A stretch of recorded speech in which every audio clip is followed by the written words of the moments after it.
You will kneel." The words echoed through the grand hall like a death sentence, and every alpha present felt the weight of them settle into their bones. Caden stood perfectly still, his gray cloak hanging heavy on his shoulders, his eyes fixed on the polished marble floor beneath his worn boots. He had known this moment would come. He had felt it building in the air for weeks, ever since the summons arrived at his small territory on the edges of the kingdom. Prince Darius did not call councils to seek counsel. He called them to remind everyone exactly where they stood in the hierarchy of power, and Caden, the Grey Alpha, stood at the very bottom. I said, "Kneel." Prince Darius stepped down from the dais, his crimson cape flowing behind him like blood on water. He was everything Caden was not. Golden hair that caught the light of 1,000 candles. Eyes the color of amber that sparkled with confidence and cruelty in equal measure. A jaw so sharp it could have been carved from granite. The future king, the pride of the realm. The wolf every unmated female dreamed of, and every rival feared. Behind him, Lady Seraphina watched with a small smile playing at the corners of her perfect lips, her emerald dress clinging to curves that had driven lesser men to madness. She was the perfect match for the perfect prince, and everyone knew it. Their union would strengthen the kingdom, merge two powerful bloodlines, create an empire that would last 1,000 years. Caden did not move. Not because he was defiant, not because he was brave, but because something deep inside him, something he could not name or understand, whispered that if he knelt now, he would never stand again. The other alphas shifted uncomfortably in their ceremonial positions around the hall. There were perhaps 200 of them, leaders of packs both great and small, gathered from every corner of the kingdom. They wore their finest clothes, their most expensive furs, their most elaborate jewelry. They had come to show their strength, to network, to position themselves for favor with the crown. They had not come to witness an execution, but that was precisely what this felt like. The Grey Alpha does not hear well, it seems. Darius was close now, close enough that Caden could smell the expensive oils in his hair, the wine on his breath, the confidence that radiated from him like heat from a forge. Perhaps his bloodline is not just weak in body, but weak in mind as well. Laughter rippled through the hall. Not genuine laughter. The kind of laughter that came from fear and the desperate need to be on the right side of power. Caden had heard it before. He had heard it his entire life. The Grey Alpha, the disappointment, the mistake. The wolf whose fur had never turned the proper shade, whose eyes had never sparked with the fire of dominance, whose pack consisted of barely 300 souls clinging to survival in the poorest region of the kingdom. My prince. The voice came from the left, strong and clear, and entirely unexpected. Every head turned. Lyanna stepped forward from her position among the elite guards, her hand resting on the pommel of her sword, her dark hair braided tight against her skull in the warrior tradition. She was not beautiful in the way Lady Seraphina was beautiful. There was nothing soft about her. She was all edges and muscle and barely contained violence. She had earned her position through blood and skill, and everyone in the hall knew it. Perhaps we might continue with the formal proceedings. The council has much to discuss regarding the southern border conflicts. Prince Darius turned his amber gaze on her, and for a moment, something dangerous flickered there. But Lyanna did not flinch. She met his eyes with the steady calm of someone who had faced death more times than she could count, and found it less frightening than dishonor. The moment stretched. 1 second. 2. 3. Then Darius smiled, and it was not a kind smile. Of course. How thoughtful of you to remind me of my duties, Captain Lyanna. He turned back to Caden. But before we discuss borders and treaties and all those tedious matters of state, I think it is important that we address the elephant in the room. Or perhaps I should say, the Grey Wolf. More laughter. Louder this time. Emboldened by the prince's clear intent. Caden felt his jaw tighten, felt his hands curl into fists at his sides, felt the familiar burn of shame and rage mixing in his chest. Like poison. But he kept his face blank. He had learned long ago that showing emotion only gave them more ammunition. The gray alpha who could not control his temper. The gray alpha who was too sensitive. The gray alpha who did not belong. Tell me, Caden. Darius circled him slowly, like a predator assessing prey. What exactly does your pack contribute to this kingdom? Your lands produce barely enough grain to feed your own people. Your warriors are so poorly trained that bandits raid your borders with impunity. Your bloodline is so diluted that I am honestly surprised you can shift at all. He stopped directly in front of Caden, close enough that their chests almost touched. So I ask you again, what purpose do you serve? Why should I, when I am king, allow you to continue wasting resources that could be better distributed to packs that actually matter? The hall had gone completely silent. This was no longer theater. This was a genuine question, and everyone present knew that. The answer would determine not just Caden's fate, but the fate of every weak pack in the kingdom. If the Grey Alpha could be dissolved, stripped of his title, and his lands redistributed, then no one was safe. Power would be the only protection. Strength would be the only law. Caden lifted his eyes for the first time since entering the hall. He looked directly at Prince Darius, and he saw what he had always seen. A man who had been given everything and earned nothing. A man who confused birthright with worth. A man who would make a terrible king because he had never learned the difference between ruling and dominating. My pack survives, Caden said quietly. His voice was rough from disuse, low and gravelly like distant thunder. That is contribution enough. The words hung in the air like smoke. Prince Darius stared at him, and for just a heartbeat, Caden thought he saw something flicker in those amber eyes. Uncertainty, maybe, or recognition that he had pushed too far. But then Lady Seraphina laughed, a crystalline sound that shattered the tension like glass. How quaint, she said, gliding forward to stand beside her betrothed. She placed one delicate hand on Darius's arm, a gesture of possession disguised as affection. The Grey Alpha believes that mere survival is an accomplishment. How very primitive. She looked at Caden with eyes the color of jade, cold and calculating. In my family we have a saying, that which does not grow, dies. Perhaps it is time for your pack to die, Alpha Caden, so that something stronger can take its place. If you are enjoying this story, do not forget to leave a like and subscribe to the channel for more emotional stories like this one. Caden felt something shift inside him. It was not anger, though anger was there. It was not fear, though fear was certainly present. It was something else. Something ancient. Something that had been sleeping for so long that he had forgotten it existed at all. It started as a warmth in his chest, then spread through his veins like molten silver. His vision sharpened. His hearing intensified. He could suddenly hear every heartbeat in the room, smell every emotion, taste the fear and excitement and anticipation on the air like wine. Is that what you truly believe? His voice had changed. Deeper now. Resonant. The kind of voice that did not ask for attention but commanded it. That strength is measured only in numbers and gold? That survival means nothing if it is not accompanied by glory? He took a step forward, and Prince Darius actually stepped back. It was instinctive, involuntary, and utterly humiliating. The future king retreating from the weakest alpha in the kingdom. The hall erupted in whispers. This was unprecedented, unthinkable. The Grey Alpha challenging a prince.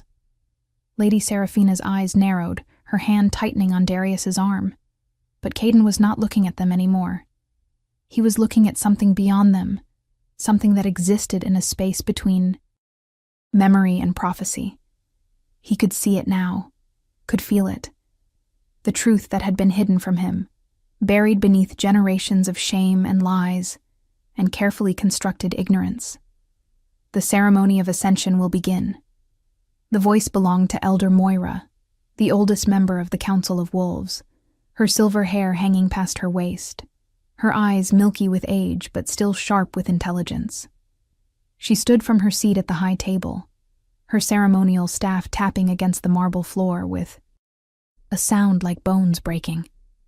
As is tradition when there is dispute about rank or title, the moon will judge, the moon will reveal, the moon will choose. Prince Darius whirled to face her. That is not necessary, Elder. I was merely making a point about the importance of strength in leadership. But his voice had lost its confident edge. There was something in it now that sounded dangerously close to pleading. The challenge has been made. Elder Moira's words were final, absolute. The ceremony must proceed. Unless the prince wishes to break with 1,000 years of tradition? The question was rhetorical, but it was also a trap. To refuse the ceremony would be to show fear, to admit that he was not confident in his own superiority, to reveal weakness before every alpha in the kingdom. Darius's jaw clenched. He looked at Lady Seraphina, who gave him a subtle nod. Of course he would proceed. Of course he would humiliate the Grey Alpha in the most public, most sacred way possible. It would be a story told for generations. The day Prince Darius proved his divine right before the moon herself. "Let the ceremony begin," he said. And his smile returned, sharp as a blade. The hall transformed. Servants appeared from hidden doors, carrying baskets of silver petals that they scattered across the floor in intricate patterns. The candles were extinguished one by one, until only moonlight remained, streaming through the massive skylights overhead. It was a full moon. Tonight, perfect for the ceremony, perfect for revelation. The alphas formed a circle, their bodies blocking any escape, their eyes glowing faintly in the darkness as their wolves rose close to the surface. This was the most sacred ritual of their kind, the ceremony of ascension, a test of bloodline, of worthiness, of divine favor. Elder Moira stood at the center of the circle, her staff raised high. The moon goddess sees all. She knows the truth that lies buried in blood and bone. She recognizes her children, those who carry her mark, those who are worthy of her blessing. She turned her milky gaze on Caden. "Step forward, Grey Alpha. Show us your wolf. Show us your truth." Caden walked into the circle. His legs felt strange, disconnected from his body, as if he were watching himself from a great distance. The silver petals crushed beneath his boots released a scent like rain and wild honey. He could feel every eye on him, could feel the weight of their expectations. They wanted him to fail, needed him to fail. Because if he succeeded, if he was somehow blessed by the moon, then everything they believed about hierarchy and bloodlines and natural order would be called into question. "And you, Prince Darius, step forward. Show us the golden wolf. Show us the future king." Elder Moira's voice was neutral, but there was something in it, some subtle inflection that made Caden think she knew more than she was saying. Darius strode into the circle with absolute confidence. He removed his crimson cape with a flourish, letting it fall to the ground like shed skin. Underneath, he wore only black leather pants and boots, his torso bare and sculpted like a statue. He was magnificent. There was no other word for it. Every muscle defined, every movement graceful, every breath calculated for maximum impact. He shifted without effort, his body flowing from man to wolf in a single fluid motion. And what a wolf he was. Golden fur that shimmered in the moonlight. Eyes like liquid amber, size that dwarfed every other wolf in the room. He threw back his head and howled, and the sound was glorious, full of power and dominance and absolute certainty. The alphas around the circle howled in response, acknowledging his strength, his beauty, his right to rule. Even those who might have harbored doubts found themselves swept up in the moment. This was what a king should look like. This was what power incarnate looked like. Elder Moira turned to Caden. Now you, Grey Alpha, show us your wolf. Show us what the moon has blessed you with. Caden closed his eyes. He had always hated this moment. The shift was never easy for him. Never smooth. His wolf was reluctant, damaged somehow, broken in ways he had never understood. But now, with that strange warmth still flowing through his veins, with something ancient and powerful stirring in his blood, he felt different. He reached for his wolf, and instead of resistance, he felt recognition, like greeting an old friend he had forgotten existed. The shift began, but it was not like any shift he had experienced before. There was no pain, no struggle. His body simply understood what it needed to do, and it did it. His bones rearranged themselves with quiet efficiency. His muscles expanded and contracted in perfect harmony. His senses exploded outward, suddenly able to perceive things he had never imagined. He could hear the heartbeat of the mouse hiding in the walls 3 rooms away. Could smell the fear sweat on Lady Seraphina's skin despite her composed expression. Could taste the magic in the air, old and wild and hungry.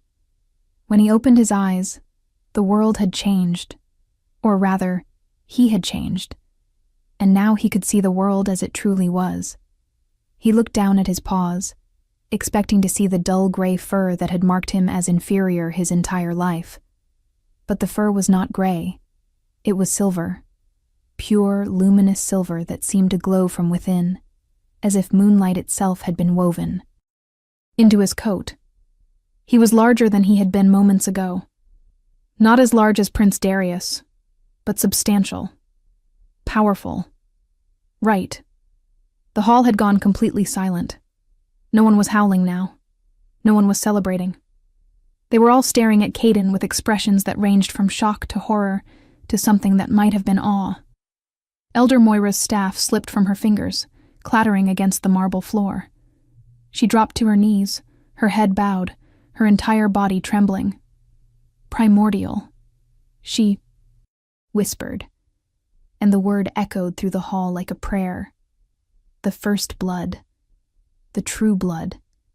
The blood of the ancients. What do you think will happen next? Leave your predictions in the comments below. Caden did not understand. He looked at Prince Darius, whose golden wolf had gone completely still, ears pinned back, tail low. The future king was radiating confusion, and unless Caden was very much mistaken, fear. Real fear. Primal fear. The kind of fear that had nothing to do with social status or political power and everything to do with instinct recognizing something infinitely more dangerous than itself. This is impossible. Lady Seraphina's voice cut through the silence. She had not shifted, still stood in her emerald gown, but her composure had cracked. The primordial bloodline died out 500 years ago. Everyone knows this. It is historical fact. But even as she said it, her eyes were fixed on Caden, and there was calculation there. Always calculation with her. Already trying to determine how this changed things, how she could use it. Elder Moira slowly pushed herself back to her feet, retrieving her staff with shaking hands. The bloodline did not die. It hid. It waited. The moon goddess preserved it, kept it safe through generations of wolves who thought themselves weak, who thought themselves cursed. She turned to face the assembled alphas. Do you not see? Do you not recognize the signs? His fur is not gray. It never was. It was silver, dormant, waiting for the right moment to awaken, waiting for him to be ready. This changes nothing. Prince Darius shifted back to human form, his voice hard. But there was an edge of desperation in it now. Bloodline alone does not make a king. The council recognizes me as the heir. My father is king. I have been trained since birth for this role. He jabbed a finger toward Caden. He has nothing. No army. No allies. No political capital. What does it matter if he has ancient blood if he cannot use It? Caden shifted back, the transformation as easy as breathing. He stood naked in the circle, silver petals clinging to his skin, and for the first time in his life, he did not feel shame. He felt clarity. "You ask me what my pack contributes," he said quietly. "You asked me why you should allow us to exist." He looked around the circle, meeting the eyes of every alpha present. Some looked away. Some held his gaze with newfound respect. "My pack survives because we understand something that you have forgotten. Power is not given. It is not inherited. It is earned through sacrifice and struggle and the willingness to endure when everything else falls away." He turned back to Prince Darius. "You were born with a silver spoon in your mouth and mistook it for a crown on your head. You have never known hunger, never known true loss, never had to make the impossible choice between feeding your people and maintaining your dignity. You lead because it was expected of you, not because you earned it." He paused, letting the words sink in. "I lead because my people had no one else. And I learned through trial and failure and more mistakes than I can count, how to be what they needed." Prince Darius's face had gone red with rage. "How dare you presume to lecture me about leadership? You who cannot even keep bandits off your borders. You who runs the weakest pack in the kingdom." But his hands were shaking. Everyone could see it. "The moon has spoken." Elder Moira's voice rang. "With authority. The primordial blood has awakened, and according to the oldest laws that predate the current royal family by 3,000 years, the one who carries the first blood has the right to challenge for the throne." The hall erupted, alphas shouting, arguing, some calling for respect of tradition, others insisting this was madness.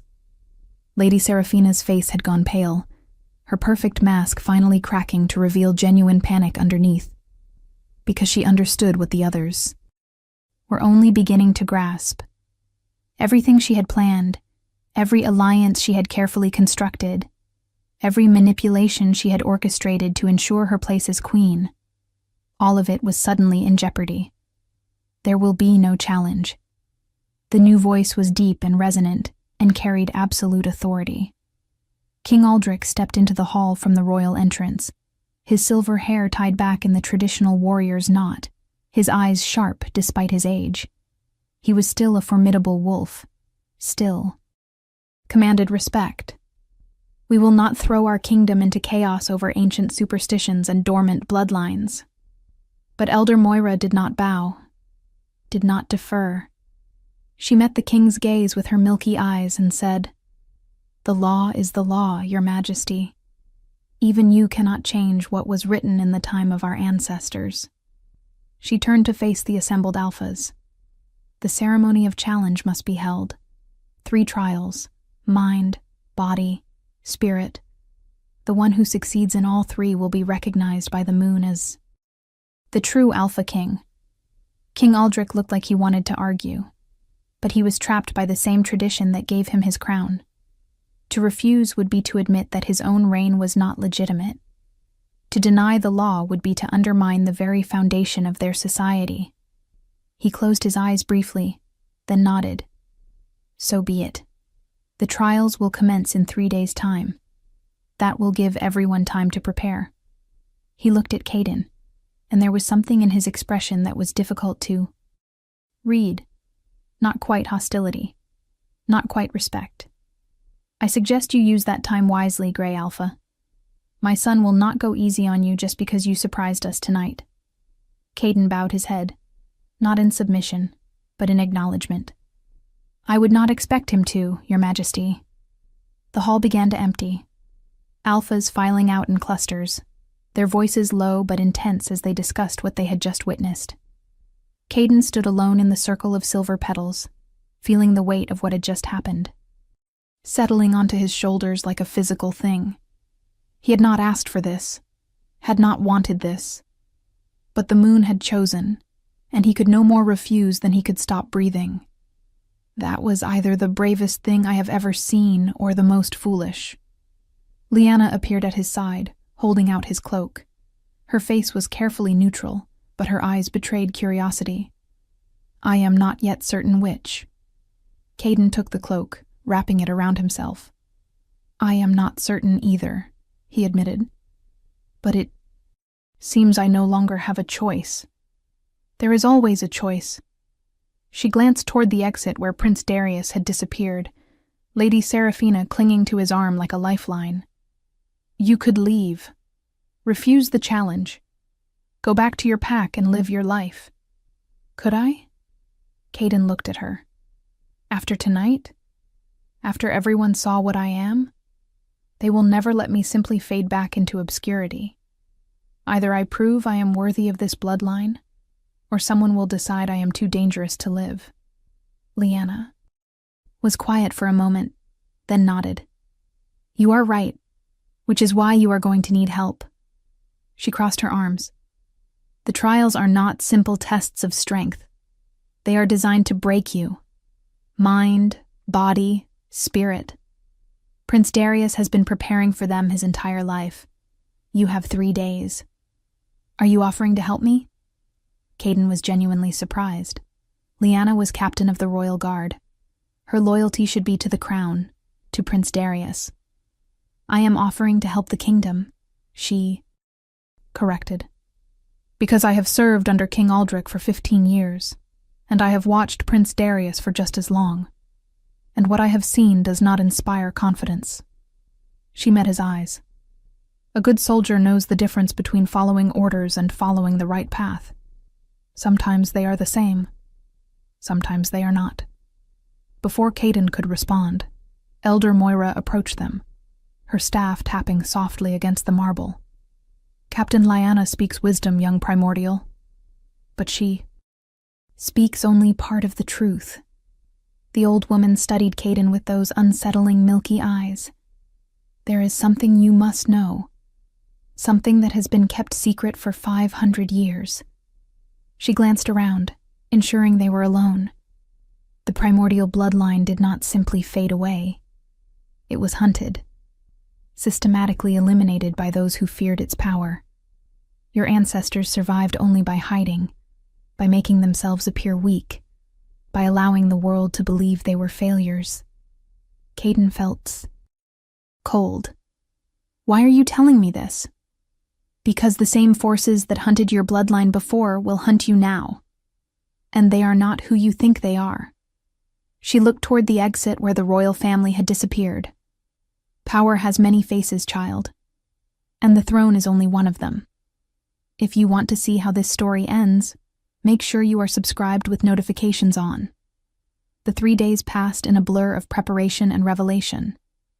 Liana took charge of his physical training, drilling, him relentlessly in combat techniques he had never learned, pushing his body to limits he had not known existed. The primordial blood made him faster, stronger, more resilient than he had ever been. But raw power meant nothing without discipline. She taught him how to channel his strength, how to read an opponent, how to turn defense into offense in the space of a heartbeat. They trained in secret, in the old practice yards on the outskirts of the palace grounds, where no one would think to look. For them, Elder Moira worked on his mind. She taught him the history of the primordial wolves, the ancient laws that governed their kind, the subtle politics that determined who held real power versus who simply wore the crown. She explained that the first trial would test his knowledge of wolf lore, his understanding of their traditions, his ability to think strategically under pressure. But more than facts, she taught him perspective. How to see the patterns beneath the chaos. How to recognize manipulation before it trapped him. How to trust his instincts even when logic told him otherwise. But it was the third preparation that proved most difficult. Spirit was not something that could be trained like a muscle or memorized like a fact. It was the core of who he was, the essence of his being. And Caden discovered that his spirit was more damaged than he had realized. Years of humiliation had carved deep wounds. Decades of being told he was inferior had planted seeds of doubt that had grown into forests of insecurity. He could feel the primordial power flowing through him. But there was a wall inside himself that prevented him from fully accessing it. A wall built from shame and fear, and the bone-deep certainty that he was not enough. You must break it down. Elder Moira's voice was gentle but firm. They sat in meditation in the sacred grove, moonlight filtering through ancient trees. The wall serves no purpose now except to cage your true self. Let it fall. I do not know. How? Caden admitted. The honesty felt like removing armor, leaving himself vulnerable in ways that terrified him. Yes, you do. She placed one wrinkled hand over his heart.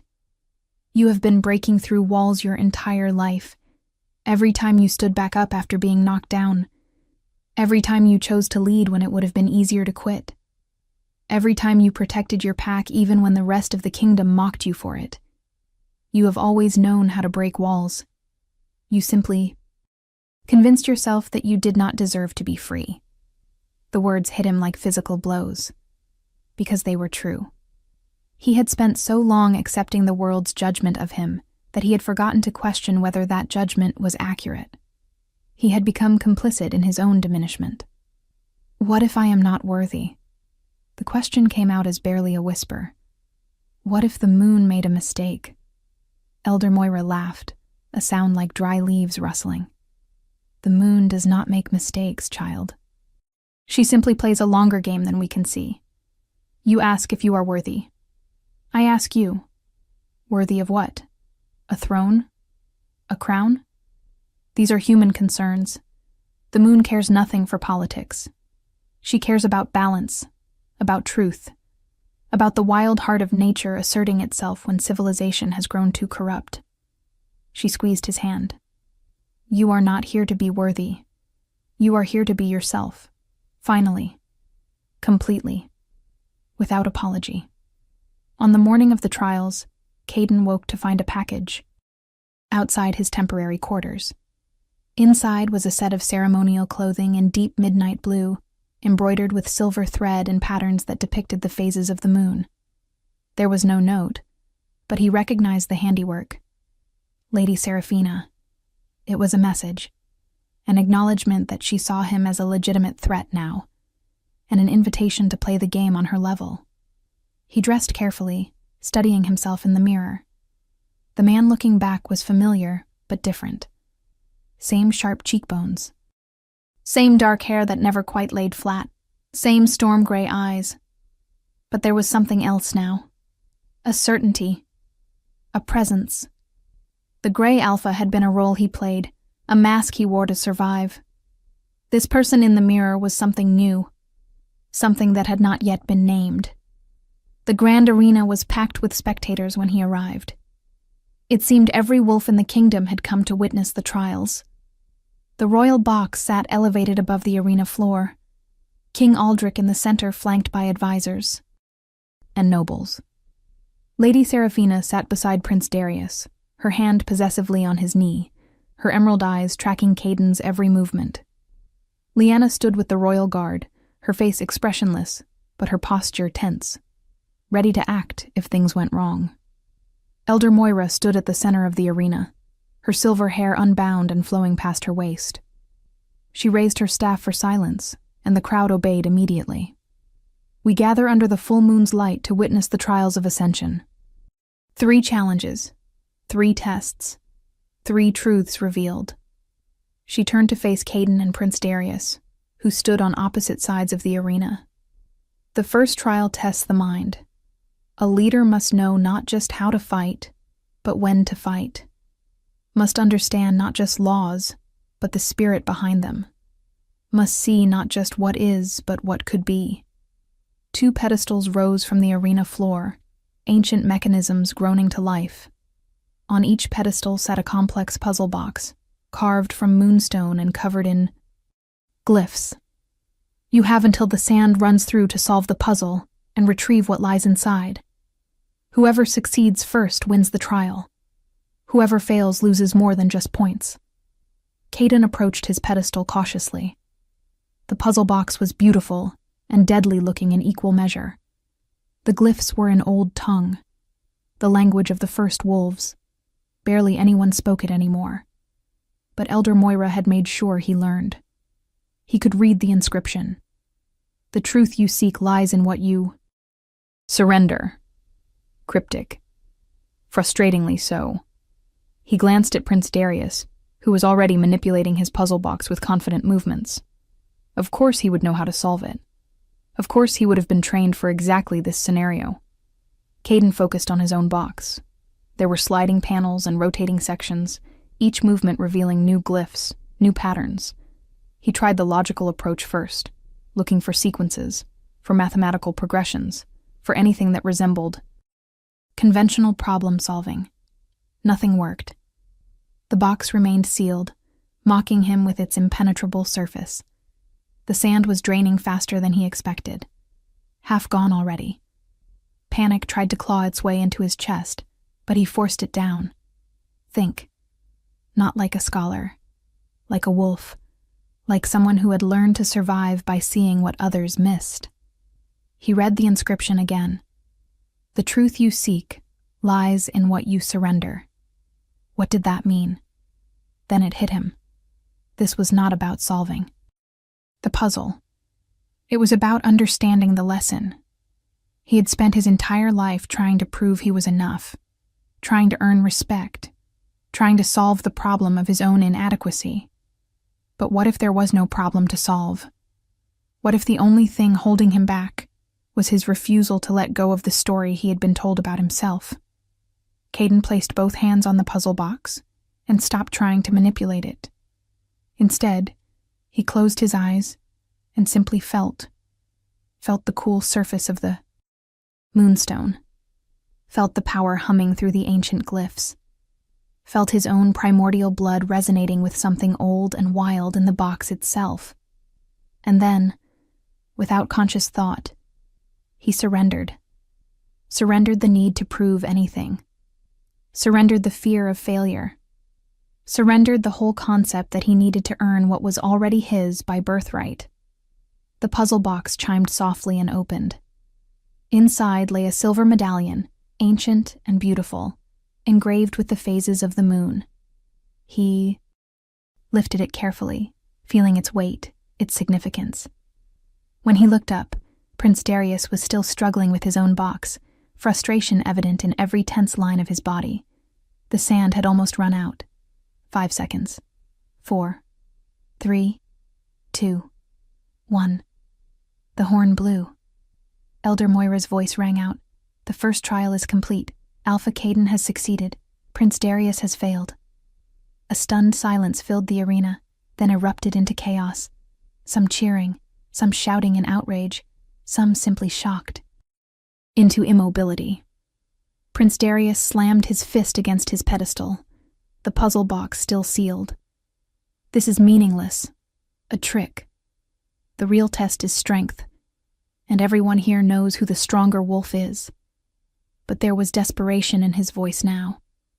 The Golden Prince was no longer invincible. The second trial will test the body. Elder Moira gestured, and the arena floor split open, revealing a pit. No, not a pit. An obstacle course. But unlike any Caden had seen before. The course and turned through underground tunnels, rose into aerial platforms suspended by chains, included sections submerged in water. You will race through the course in your wolf forms, first to reach the end and ring the bell wins. But be warned, the course adapts. What works for one may not work for another. Trust your instincts, trust your blood. They shifted simultaneously. Prince Darius's golden wolf and Caden's silver wolf, facing each other across the starting line. The horn blew. They launched forward. Darius was faster initially, his longer legs eating up ground, his powerful muscles propelling him ahead. But Caden had spent his life surviving, and survival had taught him things that privilege never could. When Darius tried to force his way through narrow tunnels, Caden found alternate routes.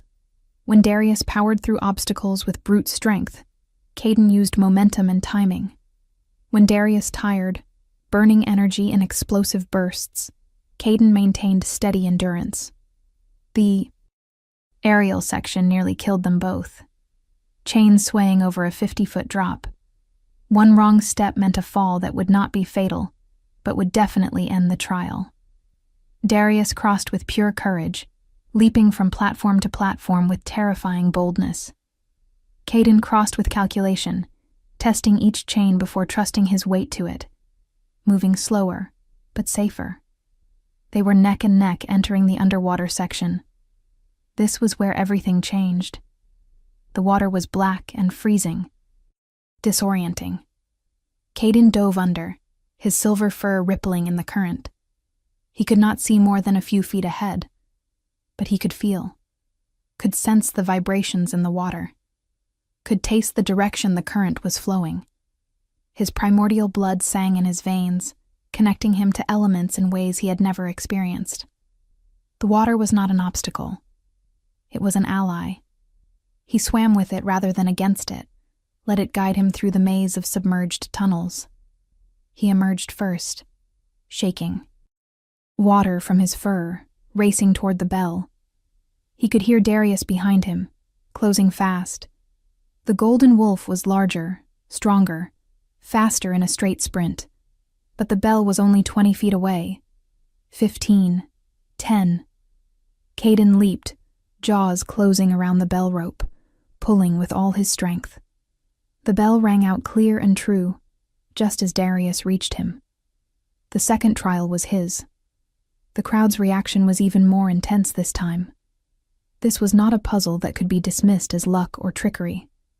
This was physical proof that the Grey Alpha, the one they had all mocked, was the equal of the Golden Prince they had worshipped. And equal was being generous.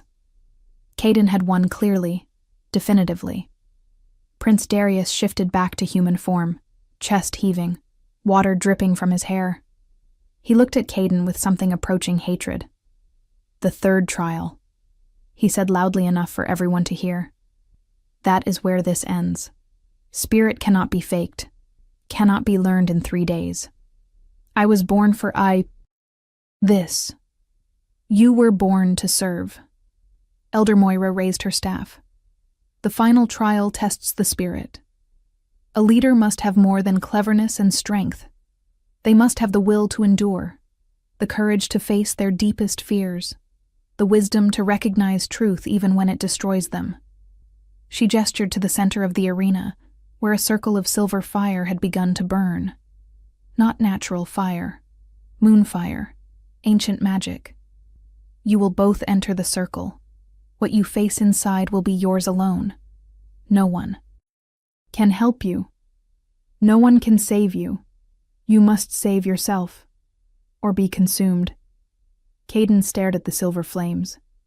They were beautiful and terrifying in equal measure, dancing without heat, burning without fuel. He could feel power radiating from them like pressure against his skin. This was the real test, the one that Elder Moira had warned him about, the one that would require him to confront everything he had been running from his entire life. Prince Darius entered first, walking into the flames. Without hesitation, they enveloped him instantly, silver light pulsing, his silhouette visible but distorted. Caden could hear nothing from inside the circle, could sense nothing. Whatever was happening, it was between Darius and the moon. He took a deep breath and stepped forward. The moment he crossed the threshold, the world disappeared. He was no longer in the arena, no longer standing on solid ground. He was floating in endless silver light, weightless, directionless. And then, the visions began. He saw himself as a child, small and gray and confused, surrounded by pack members who whispered that he was cursed. He felt the shame burning through him all over again, the certainty that something was fundamentally wrong with who he was. He saw himself as a teenager, watching other wolves shift for the first time with pride and joy, while his own shift came late and painful and incomplete. He felt the isolation, the loneliness, the desperate hunger for acceptance that would never come. He saw himself as a young alpha, barely 20 years old, inheriting a pack that was already dying. saw himself making impossible choices, sending warriors to fight bandits knowing they might not return, rationing food during harsh winters knowing some would go hungry, watching children grow thin and weak because there was not enough of anything to go around. He felt the weight of every failure, every death, every moment when his best was not good enough. The guilt threatened to drown him. He could barely breathe under the crushing pressure of it. "Is this what you want me to see?" He spoke to the silver light, to the moon, to whatever force was testing him. "My failures, my weaknesses, I already know them. I live with them every single day." The light pulsed, and the scene changed. Now he stood in a throne room, not the current palace, but something older, grander, carved from living stone and decorated with murals depicting wolves running beneath full moons. He wore a crown of silver, and hundreds of wolves bowed before him. He could feel their loyalty, their love, their absolute faith in his leadership. It was everything he had ever wanted, everything he had convinced himself he did not deserve. But something was wrong. He looked closer at the bowing wolves and realized they had no faces. Were not individuals. Were simply masses of fur and submission. And the crown on his head felt heavy. Too heavy. It was crushing him slowly, vertebra by vertebra, grinding him down into something small and gray and broken. "This is not real," he said. "This is fear wearing the mask of desire." The vision shattered. The silver light grew brighter, almost blinding, and then he saw her, Lyanna, standing before him in full armor, sword drawn, eyes blazing with determination. "Fight me," she commanded. "Prove you are stronger. Prove you deserve to lead." Caden shifted to his wolf form instinctively, prepared to meet her challenge. But as he circled her, looking for an opening, he realized something. This was not about physical combat. This was about what she represented. The warrior. The one who had achieved through skill and dedication everything she had. She did not have ancient bloodlines or divine mandates. She had simply been better than everyone else. And she was asking him to prove he had earned his power through something other than accident of birth. "I cannot fight you," Caden said, shifting back to human. "Because you are right. I have not earned this. Through years of training and battle. I did not study strategy and tactics from childhood. I did not dedicate my life to perfecting the art of war." He met her eyes. But leadership is not just about being the best warrior. It is about seeing what needs to be done, and doing it even when no one is watching. It is about choosing to care for others when caring hurts. It is about standing up one more time after being knocked down 1,000 times. He paused. "You earned your position through skill. I earned mine through survival. Both are valid. Both are necessary." Lyanna smiled. And it was not her smile, but something wearing her face. "You learn quickly, primordial." Her form began to dissolve. But there is one more test. The hardest one. The silver light coalesced into a mirror. A perfect reflection of Caden himself. Same face. Same body. Same silver fur barely visible beneath human skin. But the eyes were different. These eyes held no doubt, no insecurity, no fear. At him with absolute contempt. "I am who you could have been," the reflection said. "If you had not wasted decades hiding. If you had not spent your life accepting weakness as identity. If you had claimed your birthright when it first awakened instead of burying it beneath shame." Caden stared at his alternate self. The accusation struck deep because it was fundamentally true. How many years had he lost? How many opportunities had he squandered? How many people could he have helped if he had been brave enough to be himself? "You are right," he said quietly. "I wasted time. I hid. I accepted limitations that were not real." He stepped closer to the mirror. "But I also learned things you never could. I learned empathy through suffering. I learned resilience through failure. I learned to value others because I knew what it felt like to be discarded. He placed his hand on the mirror's surface. You are stronger than me, more confident, more powerful, but you lack something essential. You lack the understanding that true strength includes vulnerability, that real leadership includes admitting mistakes, that lasting power is built on service, not domination. The reflection's contempt wavered. Pretty words from someone who has achieved nothing. I have achieved survival, Caden said. Not just for myself, but for hundreds of wolves who would have died without someone willing to fight for them when fighting seemed pointless. I have achieved the ability to stand here now, facing you, knowing that I am imperfect and insufficient and still choosing to move forward anyway. He smiled. That is worth more than 1,000 easy victories. The mirror shattered. The silver light exploded outward, then collapsed inward, and suddenly Caden was back in the arena, standing in the circle of moonfire. The flames were dying down, flickering out one by one. He looked across the circle and saw Prince Darius on his knees, head bowed, shoulders shaking. The Golden Prince was weeping. Not gentle tears. Harsh, racking sobs that seemed to come from somewhere deep and broken inside him. Elder Moira stepped forward, her expression sorrowful. Prince Darius has faced his truth and found it lacking. The moon has judged. Alpha Caden has passed all 3 trials. By ancient law, by sacred right, by the will of the moon herself, he is recognized as the true Alpha King. If this story touched your heart, share it with someone who loves epic romance. Tell me in the comments, did you see this ending coming? The arena exploded with sound. Some wolves howling in triumph, others roaring in outrage. King Aldrich sat frozen in his box, face ashen, clearly struggling to process what had just happened. Lady Seraphina had gone pale, her carefully constructed future crumbling before her eyes. But Lyanna was smiling, a small, satisfied smile, as if she had known all along how this would end. Caden walked over to Prince Darius, who was still on his knees. He extended his hand.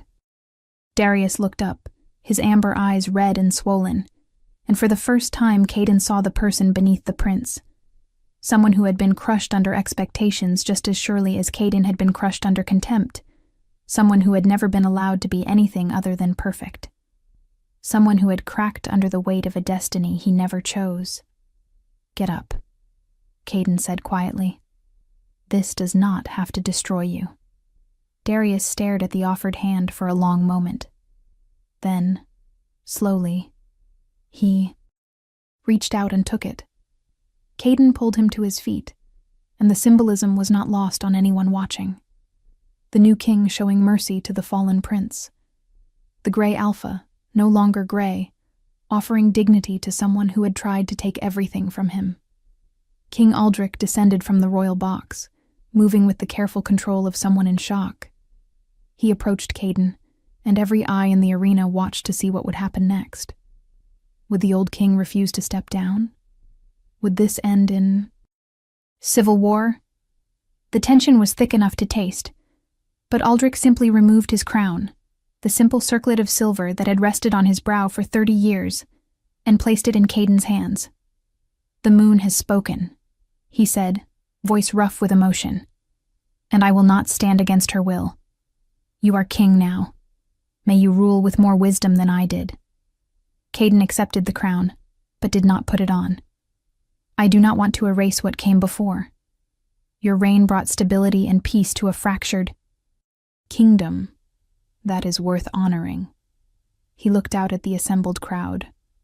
What I want is to build something new, something that recognizes strength in all its forms, not just the ones we have traditionally valued, something that makes room for the wolves who do not fit conventional molds.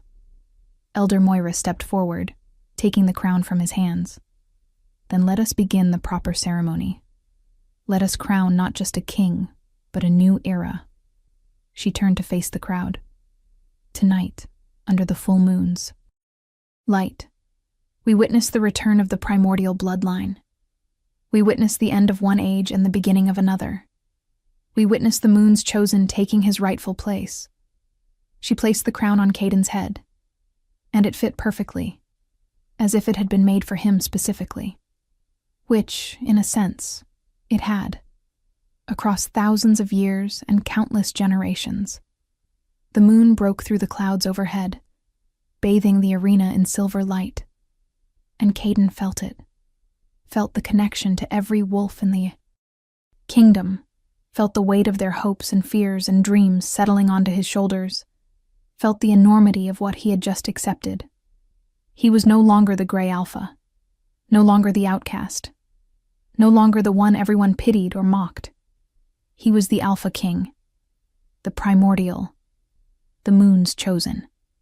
But he was also still himself, still the wolf who had learned through hardship and failure, still the leader who understood what it meant to struggle, still the person who knew that true strength included admitting weakness. And that was exactly the kind of king the kingdom needed. Not someone who had never fallen, but someone who knew how to stand back up. Lyanna approached, dropping to one knee. "My king," she said formally, "the royal guard awaits your command." But when she looked up, there was warmth in her eyes, respect, recognition, something that might in time become more. "Rise, Captain," Caden said. "I will need warriors I can trust. Advisors who will speak truth even when uncomfortable. People who value the kingdom over their own advancement." He smiled. "I think you fit that description." Lady Seraphina was the last to approach. Her emerald dress seemed duller somehow, as if her diminished prospects had leached color from the fabric itself. But her composure had returned. She curtsied deeply, perfectly, her face a mask of serene acceptance. "My king, I offer my congratulations and my service. The House of Seraphina has always supported the throne, regardless of who sits upon it." The words were correct, the tone was measured, but her eyes told a different story. She was already calculating, already planning, already determining how to turn this situation to her advantage. "I appreciate your loyalty," Caden said carefully, because he knew what she was, knew that keeping her close was dangerous, but sending her away might be worse. "I am certain we will have much to discuss in the days ahead about how best to serve the kingdom." The coronation ceremony continued deep into the night. Formal oaths of loyalty from the other alphas, rituals of blessing from the elder wolves, celebrations that would have felt wrong just hours ago, but now seemed inevitable, as if this had always been the destined outcome. Caden performed his role with as much grace as he could manage, but part of his mind was already working through the implications. He had a kingdom now, a kingdom with problems that went far deeper than questions of bloodline and succession. Poverty in the outer territories, political corruption among the noble houses, growing tensions with neighboring wolf nations, and somewhere, according to Elder Moira's warning, forces that had once hunted the primordial bloodline and might try again. As dawn approached, Caden finally escaped to the palace gardens, needing a moment of quiet before the demands of kingship consumed him entirely. He found a bench beneath an ancient oak tree and sat down heavily, suddenly feeling every moment of the past 3 days. Exhaustion crashed over him like a wave. He had won, had achieved something he had not even known he wanted. But victory felt less like triumph and more like responsibility, a weight he would carry for the rest of his life. You cannot hide from yourself anymore. Elder Moira appeared from the shadows, moving with surprising silence for someone so old. She sat beside him without asking permission. For 30 years you were the Grey Alpha, the one everyone dismissed, the one who did not matter. That identity was a prison, but it was also a shield. It protected you from expectations, from scrutiny, from the burden of being seen. She looked at him with those unsettling eyes. That shield is gone now. Everyone sees you. Everyone expects something from you. Everyone has opinions about what you should do, who you should be. Can you bear it? Caden was quiet for a long moment. I do not know, he admitted. But I know I have to try. Because if I do not, if I run now, then everything my pack endured was for nothing. Every moment of struggle, every sacrifice, every time we chose to keep going when giving up would have been easier. It all becomes meaningless if I cannot find the courage to accept what I have become. Elder Moira smiled, reaching out to pat his hand with her wrinkled one. Good answer, young king. Very good answer indeed. She stood, her staff tapping against the ground. Sleep now, while you can. Tomorrow, the real work begins. And trust me, when I say, the trials you faced in that arena will seem easy compared to what comes next. She walked away, leaving Caden alone with his thoughts and his crown and the slowly rising sun. He closed his eyes, feeling the morning breeze on his face, hearing the birds beginning their dawn songs.